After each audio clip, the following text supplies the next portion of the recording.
they do something for you, you know that it'll be right for you in your heart. Do you really believe that? I believe it because I have faith in many people. Give me some examples. Like my dad, I know that if he tells me to do something, it's right for me, and I have faith in what he tells me to do and how he tells me to do it. Dad? Yes, sir. That has to be a little heavy burden on you because you have to say things that are right all the time. We try, right? We hope for that, but we all realize that which, is real. It's something that we can all relate to, and something that, is unwavering. It gives, like, for instance, with my daughter, the things that I share with her are like life experiences, things that I have, in most cases, probably accidentally discovered. And one of those core things is the directness, the ability to communicate, with everybody's best interest in mind, if that makes sense. And so anytime I advise her, just as, when the kids, we say, well, what do you want to be when you grow up? And, kids, they say whatever they can, think of in most cases. Well, that truth or that faith that I try to add to the mix is, one, that you can do anything, because we always say that, right, as parents, or we hope that we could say that. But at the same time, we also like to be able to give them the ability to do so through nurturing and guidance. Okay. Now, that was very good, Dan. This young fella, if we give him a mic, he takes the mic and goes. Now, let's talk about this young woman. What have you done with your faith? Faith has given me, I have written 7 children's books, and all of them have a faithful message in them. What message? Some of them have guidance to what to do when you're in a situation to help kids that are being bullied and things. How are kids being bullied? People can be bullied through their parents or through life experiences. Let me bullying. What's the definition of bullying? Teasing, being mean, but not only being mean, you can get teased through words too. Give me a for instance. For instance, like you want me to be mean to you. No, I don't. I don't want you to be mean to me. Like, if somebody says that I don't like the way you look, it's probably because they actually do like the way you look, but they don't have it. Oh, so it can be that way. Mm-hmm. Well, now, you have different books. You have the Wishing Fatina? What is that? Well, it's about this girl who grew up with her family who had nothing, but then she soon discovered a bird. This bird is it's overpopulated everywhere. Now, what they did was she found the bird, and she wished so many times that they ran out. There was only one left. She wished for herself and for what she had instead of for other people. One day, they all disappeared except one. And everything they had was gone. They went back to their regular lifestyle. And then they weren't happy about that. And they learned their lesson, too, because they know not to just waste everything on themselves, but for other people, too. How old did you say you were? 11. 11. Not going on 32. Okay. Now, this book, it says, The Day Before Yesterday. Now, I'm really curious about that. What is that? The Day Before Yesterday is about a kid. His name is Mike. He's blind and he gets bullied by a kid named Mike. Well, his name is Mike? Yes, his name is Mike. And he gets bullied by? Many kids in the class because he's blind and he always bumps into things. But there's this one girl who's like, that's not right. So she stands up for him and he goes for him. She's her friend and he's very nice. She's guiding her and she's saying for his friend. All right. I love a book. The best camping trip ever. You go on camping trips? Honestly, I've never been camping before. What? How do you know so much about camping? Well, I don't know. It's just like I have a lot of dreams. And then those dreams go on paper. Oh, really? Yeah. So are you telling me you dreamed about a camping trip? Uh-huh. Well, tell me about it. Well, in this camping trip, there's this girl named Leasia. Named what? Leasia. Leasia. Is that really a name? Well, it could be, but I just made it up. Okay. Well, I call her Asia in the story. But she decided that she wants to go on a camping trip with her friends, but she doesn't want her dad to go because he's super embarrassing. And he has this tent, navy blue, disgusting. If you put it next to a plant, it'll die. Whoa. If her dad puts a tent next to a plant, it will die? Yes. Is that ugly? It's stinky and very ugly. Or maybe it's a stink. Okay. So what happens is they all go on the camping trip, and she really likes somebody. Uh-oh. Yes, she does. Romance. She does, but she soon figures out that he doesn't like her, and she's all wrong about the whole thing. So she soon figures out that she shouldn't have thought of her dad in a different way, because she knows she loves him, and she doesn't know why she thought of it like that. It's not like you shouldn't judge somebody for what they have, but for who they are. Whoa. Do you hear that, folks? You should not judge someone for what they have, but for who they are. Is that correct? Right. Okay. Let's go on to the next book. And she's only 11. She's in all these books, like, can barely hold them up. Okay. Bully. A bully with love. Bully, a bully with love is a dramatic story. Dramatic. Look at you. He's not but 11. But it's dramatic because it's about this kid who her dad died of lung cancer when she was young, and then her mother had to give her up because she was handling too much. She couldn't do all of it, so she gave her up to get to her grandparents. And then she's been so mad that she's been going around bullying kids because she didn't know how to take in all that pressure. She couldn't take it, so she took it out on other kids until she beat up this one kid. And one girl, she was so mad. She's like, "Why did you do that? He didn't do anything." Mercy. Yes. And she walked up to her and said, "Why did you do that?" And then she said, "Yes, that's right." And then she was chasing after her. She was running and running until she pulled out her inhaler, and she almost had an asthma attack. So his name is Grace, that was trying to be a friend. Mm-hmm. Grace came over, and she's like, "I am so sorry. I didn't know you had asthma." And she was helping her take her medicine and stuff. Mm-hmm. And then the girl who was being mean to everybody, she realized that she shouldn't do that. So she's like, "Thank you for caring about me." So she gave her a hug.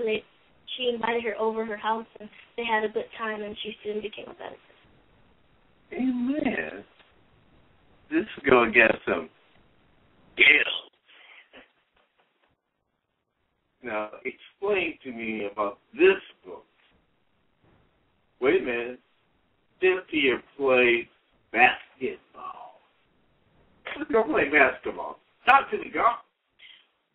Cynthia Plays Basketball is about a girl playing this very big basketball game, very big. So she was rushing down the what? Basketball game, big basketball. Oh, okay. Very important. Very important. That's what you mean by big. Mm-hmm. Okay. Big, y'all. So she was running down the hall waiting because she wanted to see that beautiful gym before it was crashed with sodas and popcorn. So she rushed down there, but the coach wasn't there. He was late, and everybody was there waiting for her coach to arrive. Mm-hmm. They were gushing with, how do I say, bad excitement. So the coach finally arrived, though, with the costumes, but they were like 5 minutes late.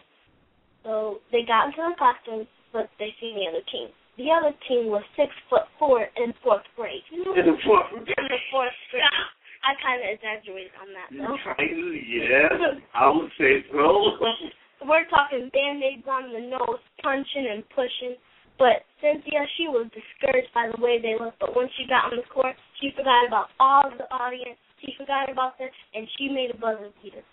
They got past. Whoa. She made a what? A buzzer beater. A buzzer beater. What is a buzzer beater?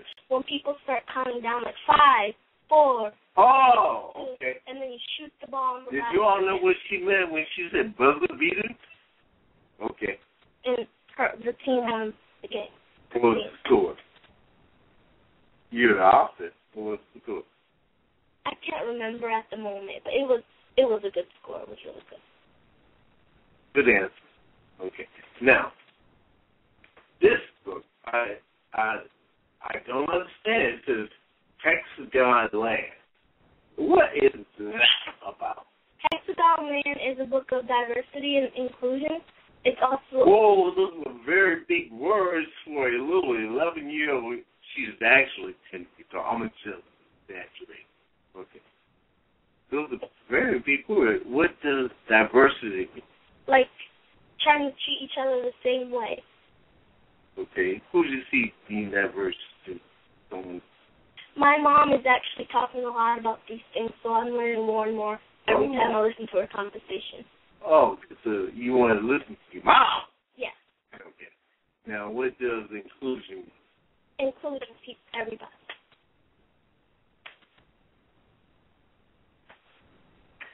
Okay, it's also a story to teach children the shapes from about 4 to 7. But Hexagon Land is a story where they're playing around, semicircle, oval, octagon, all of them. That way, there's a character named Sammy Circle. Mm-hmm. Let's play. Okay, and give me some of the characters. Oval, octagon. Oval, octagon? Mm-hmm. That's one way for it. Okay. So I make it easy for children to understand what a circle and stuff looks like. Sammy Circle looks like just a big circle with legs and arms. Sammy Circle, okay. And Oval octagon is an octagon with... Honey hush. Okay, it's just shapes with legs and arms. Okay, and who else do you have? Melvin Triangle? No, there's Tammy Triangle. Oh, Tammy Triangle. Mm-hmm. Okay. And there's Hazel Hexagon. Hazel Hexagon? Okay.